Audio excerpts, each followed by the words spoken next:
first graders. Thanks for letting me back in your classrooms for another Find It Out Friday. Today, we're going to answer a question that I've gotten more than once already this year. In fact, it's a question that almost every kid asks an adult at some point. Today, we're going to find out why the sky's blue. First, I think it's important to realize the sky's not actually always blue, is it? Sometimes it's kind of white and filled with clouds. Sometimes those clouds are rain clouds and they're dark gray. Sometimes the sky is kind of red and orange because there's a beautiful sunset. We see things because light is reflected off of an object, like this picture shows.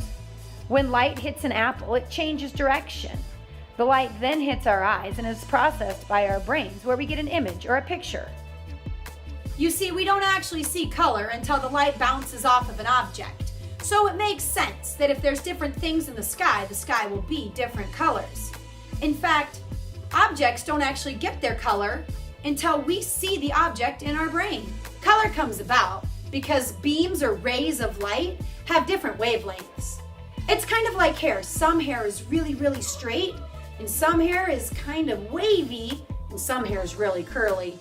And depending on whether that beam of light is straight or curly or wavy, we see a different color in our brain.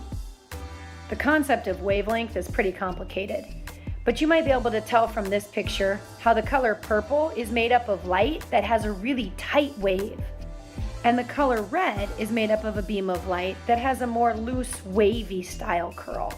Objects get their color by absorbing certain wavelengths of light and only reflecting or bouncing back certain wavelengths.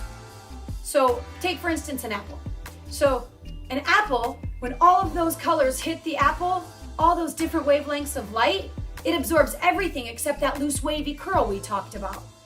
That light beam that has a loose wavy curl to it, it gets to our eyes, and our eyes perceive it and then send a message to our brain, and our brain knows to call that apple red.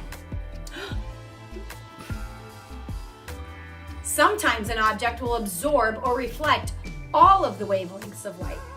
That's what Spike's doing. These dark areas that we call black, that's where all of the different wavelengths of light have been absorbed.